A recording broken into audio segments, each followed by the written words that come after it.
Hello বন্ধুরা, আজকে রবিবার। তো আজকে ভাবলাম তোমাদের সাথে ফুল ব্লগ একটা শেয়ার করি। তো অনেক ছোট ছোট ভিডিও দিই, তোমরা সবাই অনেক ভালোবাসা দাও।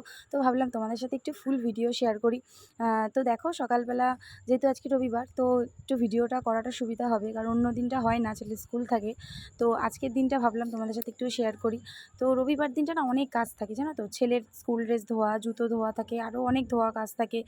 তো দেখো সকালবেলা দিশান ঘুম থেকে উঠে গেছে, কারণ ভেবেছিল একটুখানি ঘুমাবে যেহেতু ছুটির দিন, কিন্তু ওর কপালটাই খারাপ, সকালবেলা কারেন্ট চলে গেছে আর ঘুম থেকে উঠে গেছে, বেচারা মনটা খারাপ। তো বাইরে চেয়ার নিয়ে আমি বললাম বস, একটু হাওয়া পাবি। তো যাই হোক, ওয়েদারের হাওয়া আর পাখার হাওয়া দুটোর মধ্যে তো তফাৎ আছে না। তো ও সকালবেলা উঠে তাকে মুখ ঠোক নিজে নিজেই ধোয়, আমাকে কিছুই করাতে লাগে না। তো তারপরে ও বসে আছে, আমি একটুখানি ওকে দুধ পাউরুটি দিলাম। আর দুধ পাউরুটি দিলাম বলে ভেবো না যে অ্যাসিড হবে, কিছুই হবে না, পাউরুটিটা সেঁকে নিলে কোনো অসুবিধা হয় না। তো তারপরে দেখো ও বাবার সাথে চলে গেল বাজারে।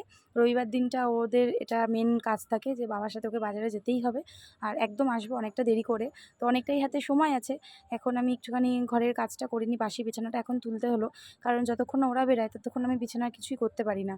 তো ওরা চলে গেল, আমি এখন বিছানাটা গুছিয়ে নিচ্ছি। আর একটা চাদর তো লাগেই, কারণ রাত্রেবেলা যেহেতু এসি চলে, সে ঠান্ডা হোক, গ্রীষ্ম হোক, বর্ষা হোক, আমাদের বাড়িতে সারাক্ষণই এসি চলে। তো একটুখানি চাদর লাগে, তো ওটা রেখে দিই। আর দেখো বিছানাটা পরিষ্কার করে নিচ্ছি। আর দেখো দুটো জানলা খুললে আমাদের ঘরে কতটা আলো থাকে, ভীষণই আলো হয়। আর তাও তো জানলার দুপাশে দুটো কলা গাছ উঠেছিল, কিন্তু এবার কলা গাছটা মরে গেছে, তাই জন্য এতটা আলো আসছে, নাহলে কলা গাছটার জন্য না অতটা আলো দেখা যায় না। তো আমি ঘরটার পরিষ্কার করে নিচ্ছি। আর জানো তো, রবিবার বলে কোনো আলাদা কোনো বার না, সব বারই আমাদের কাছে একই, কারণ প্রত্যেক দিনই একই কাজ থাকে, একই রকম থাকে। শুধু রবিবার দিনটা কি মানে টাইমটা কোনো ইসে থাকে না যে এই টাইমেই কিছু করতে হবে। তো করতে পারি। তারপরে দেখো এখানে সকালবেলা এক চোট ধুয়ে আমি ছাদে মেলে এসেছি, তারপরে আবার যাচ্ছি স্টেপে স্টেপে ধুতে, কারণ কখন বৃষ্টি নামে, একবার তো মেঘ হয়, একবার রোদ ওঠে, বুঝতে পারি না। ওই দেখো দেখেছো, মেলতে গেছি আবার হাতে করে নিয়ে চলে এসেছি। এবার ছেলের জুতো, আমার জুতো, এগুলো একটু ধুয়ে দিলাম। তো এগুলো তো করতেই হবে, কারণ পরিষ্কার হয়ে স্কুলে পাঠানোটা উচিত। তারপরে একটু জামা ছিল আবার ধুলাম, মানে 3-4 বার করে আমি ধুয়ে যাই, ধোয়ার কোনো আমার শেষ নেই, কাজ করি আর ভাগে ভাগে ধুয়ে যাই। তারপরে দেখো ঘরটা মুছে নিলাম। আর ওরা বাজারে গেছে, এখনও আসেনি, আমি ঘরটার মুছে একদম রেডি করে রাখি, আসলেই রান্নাটা বসিয়ে দেবো। তো ঘরটার মোছা মুছছি। তারপরে দেখো এখানে ভাত বসিয়ে দিয়েছি। তো ভাত করতে করতে ওরা বাজার নিয়ে চলে এসেছে। তো আজকে দেখো অনেক বাজার এনেছে। আর রবিবার দিনটা না আমাদের সপ্তাহের বাজারটা হয়, আর মাছটা যা লাগে মানে যতটা সম্ভব 2-3 দিনেরটা তো নিয়ে আসাই হয়। তো বাদবাকিগুলোকে একদম সাইড করে দিয়ে চিকেনটাকে বার করে রেখেছি, কারণ যেহেতু আজকে রবিবার, আজকে তো চিকেনই করতে হবে। আর এখানে দেখো বর নিয়ে এসছে লাউ শাক, তো ভাবলাম যে আজকে মাছের মাথা দিয়ে লাউ শাক করবো, কোনোদিনও করিনি, তো ফার্স্ট টাইম ট্রাই করেছি। আর এখানে দেখো চিকেনও রেডি হয়ে গেছে। তো রান্নাবান্নার ভিডিও আর আলাদা করে করিনি, তাহলে অনেকটাই বড় হয়ে যাবে।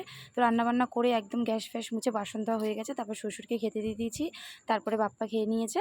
আর তারপরে আমি স্নান টান করে ঠাকুর পুজো দিয়ে তারপরে আমি খেতে বসেছি। তো খাওয়া দাওয়া হয়ে গিয়ে অনেকটা রেস্ট নিয়েছি, ওইগুলো আর ভিডিও করিনি। তারপরে দেখো ছেলে পড়তে বসেছে বিকালে। আর বিকালে কী খাবো ভাবতে ভাবতেই বর সিঙ্গারা আর চপ নিয়ে এসছে। ভালোই হয়েছে, আজকেই ব্লগটা করছি, আজকেই একটুখানি খাবার নিয়ে এসছে। তো না, এমনিও নিয়ে আসে, কিন্তু আজকেই যে আনবে হঠাৎ করে বুঝতে পারিনি। তো নিয়ে এসে, যাই হোক, আমি একটু রেখে দিয়েছি, একটু চা বানিয়ে তারপর খাবো। তো চা করে নিলাম, চা করে আমি আর ছেলে একটুখানি খেয়ে নিচ্ছি। তো ভিডিওটা আর বাড়াবো না, কারণ তাহলে অনেকটা লং হয়ে যাবে, তোমাদেরও ভালো লাগবে না দেখতে। তো এইটুকুই ভিডিওটা, যদি ভালো লাগে তাহলে একটা লাইক করো, আর এরকম ভিডিও দেখতে চাইলে আমাকে অবশ্যই কমেন্ট করে জানিও। টাটা।